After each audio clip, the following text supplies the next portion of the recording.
Hello, magandang araw sa inyong lahat.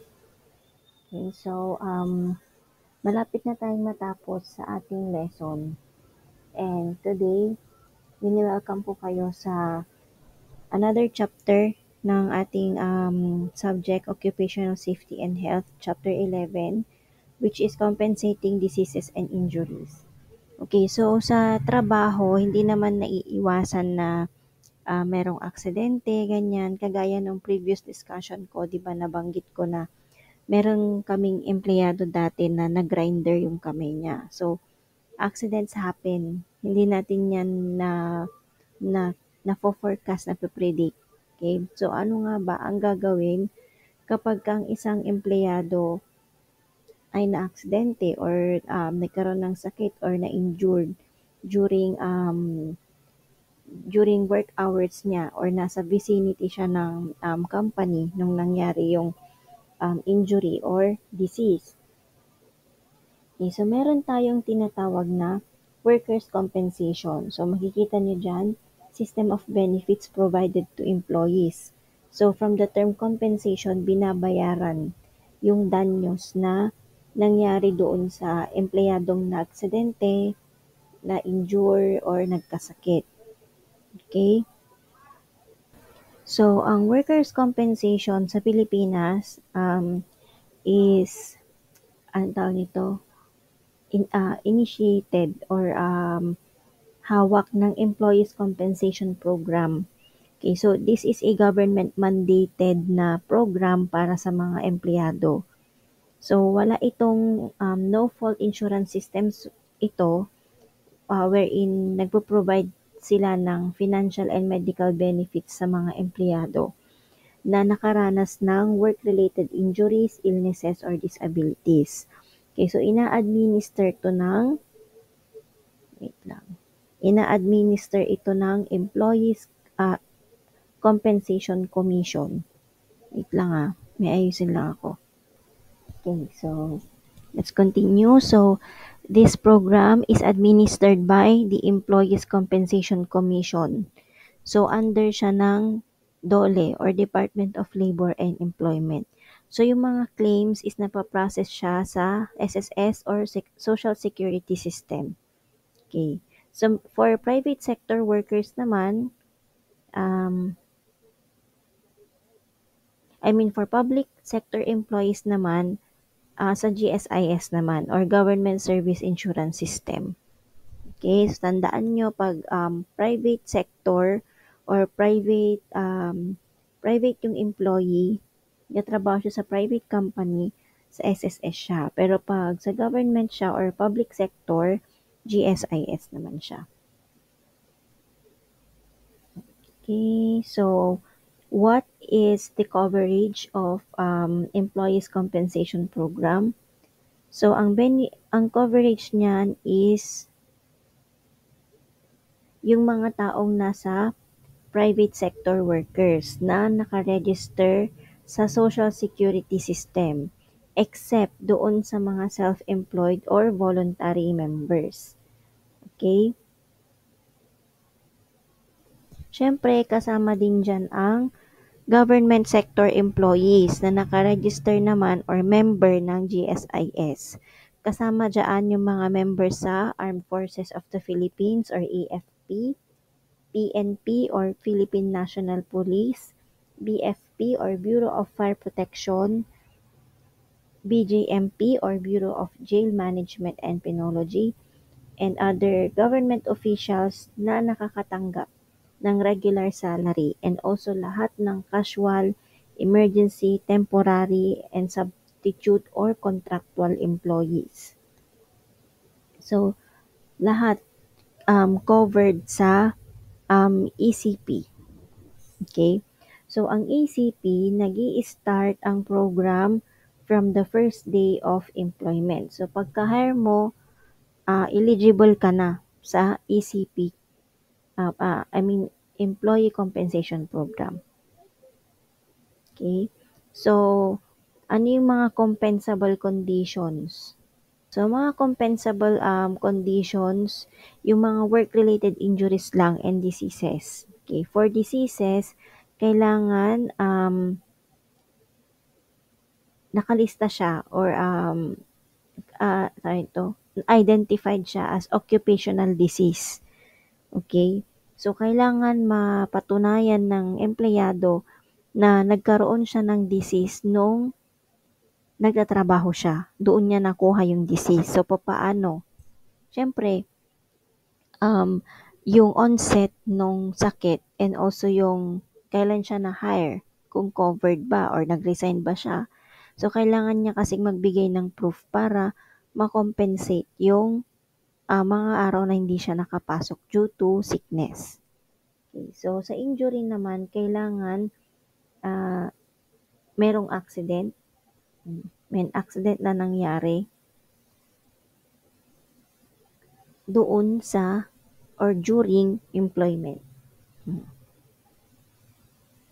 So, maraming benefits na provide ang ECP. So, mga benefits na to is loss of income benefit or cash benefit. So, dito sa loss of income benefit or cash benefit, wait lang yan. Binibigay siya sa empleyado para ma-compensate yung pagkawala niya ng income dahil sa wala siyang kakayahang magtrabaho. So, meron tayong tatlong klase ng loss of income benefit. So, una is temporary total disability or TTD.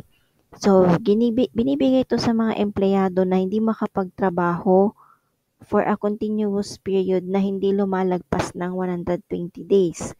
Ano yung mga example ng temporary total disability?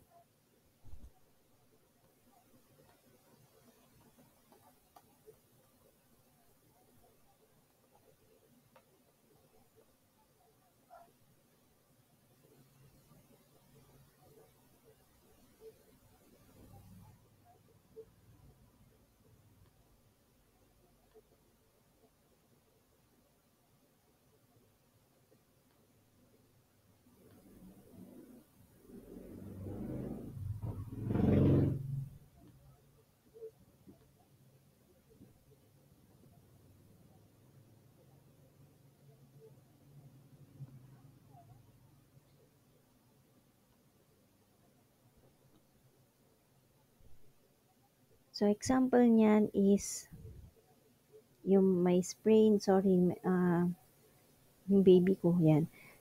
Sprain, mga tawag nito, na punit na ligaments, ganyan, mga concussions, back injuries, ganyan, and so on and so forth. So, sa back injuries, hindi ibig sabihin na konting sakit lang ng likod, pwede ka na for ECP, hindi. So, for example, tawag nito, dahil sa kakabuhat mo or yung mga lineman ganyan nahulog sila and then naapektuhan yung spinal cord nila, yung mga ganon, nagkaroon sila ng broken bones or spinal cords, ganyan, or nakakuha sila ng spinal stenosis, mga ganyan. So, hindi agad sila makakabalik ng trabaho kasi kailangan nilang magpagaling. And yung recovery is hindi hindi siya nafo-forecast or nape-predict kung gaano siya katagal na magpapagaling or gagaling. Okay? So, sa ano naman ang example ng permanent total disability? So, sa permanent total disability naman, bago ako magbigay ng example, binibigay ito sa mga empleyado na hindi makapagtrabaho for more than 240 days. So, example nito is yung nawalan siya ng eyesight in both eyes. Yan. Nawalan siya ng dalawang paa or dalawang kamay. Yan. So, anything na above sa ankles or wrist. Yan. Or na-paralyze yung dalawang paa niya and also nagkaroon ng brain injury leading to incurable insanity.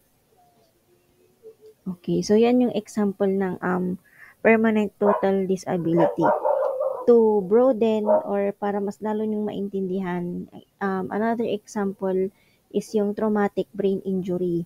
So, kapag meron kasi tayong traumatic brain injury, pwede siyang magkaroon ng permanent impairment ng cognitive function. Especially pag sa harap natamaan kasi nandiyan yung Broca's area wherein doon tayo doon yung language natin, ganyan yung cognitive function natin nandoon. So kapag ka natamaan yon, possible na example siya ng severe traumatic brain injury. So yan, yung sinabi ko kanina, paralysis, amputation, spinal cord injury, blindness, ganyan. So next we have yung permanent partial disability. So binibigay ito sa mga workers, empleyado na nawalan ng body part. Yan. Okay, so nawalan ng body part, hindi na siya gaanong makakapagtrabaho. So ano yung example ng permanent partial disability? We have nawalan ng daliri. Okay, so meron na naman ako naalala ko, empleyado namin noon na nawalan siya ng hinlalaki or yung thumb yan. Hearing loss, yung isang mata niya is hindi na nakakakita yan, or merong blurred, ganyan. Or may nerve damage which it limits yung functional yung nililimit yung pagiging functional niya. Okay, sorry for that. Another benefit and services is yung medical benefits. So sa medical benefits, reimbursement ito kung magkano yung nagastos nung empleyado sa pagpapagamot niya, sa pagpapa-hospital, pagpapa-check up during the course of illness or injury. So binabayaran ito nung employer kagaya nung in-explain ko sa inyo nung last discussion natin yung accident. Yun, sinabi ko doon yun. And also, lahat, medical care, hospital care, surgical expenses, yan. Yung mga cost ng mga kailangan niya hanggang sa gumaling siya. So, itong mga medical services na to, limited siya sa ward services ng isang accredited na hospital. Next naman is yung rehabilitation services, kasama dito yung physical therapy. Okay, kung for example yung tao is na-paralyze siya, kailangan niya ng physical therapy of course and babayaran yun ng employer or covered siya ng employee compensation program. Also, vocational training and special assistance para ma-develop yung mental, vocational, and social potential ng empleyado.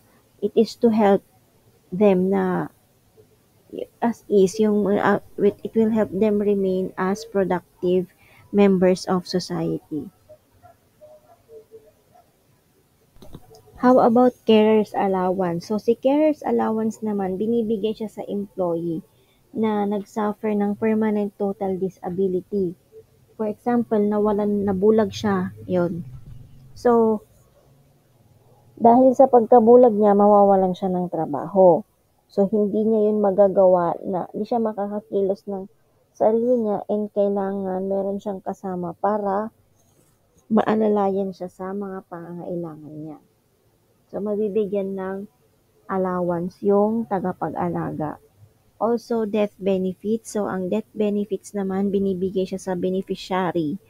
So, example ng beneficiary, parents, anak, yan, ng isang empleyado na namatay dahil sa sickness or injury na nangyari during employment niya sa isang company. So, saan nakukuha or saan pwedeng i-file ang EC claims or employee compensation claims? Pwede siyang i-file ng employee or ng claimant sa option niyang government sector. For example, pag public sector worker siya, GSIS, regional office, and kapag ka-private sector naman is SSS branch. Sa pinakamalapit na bahay or residence nung empleyado or nung claimant. Okay, paano naman pag na-deny yung claim? ano yung option ng claimant. So, kailangan mag-request si claimant or employee ng reconsideration sa GSIS kung nagtatrabaho siya sa public sector, and SSS naman kapag sa private sector. Magbibigay lang doon ng letter or request for reconsideration para ma-file yung EC claim.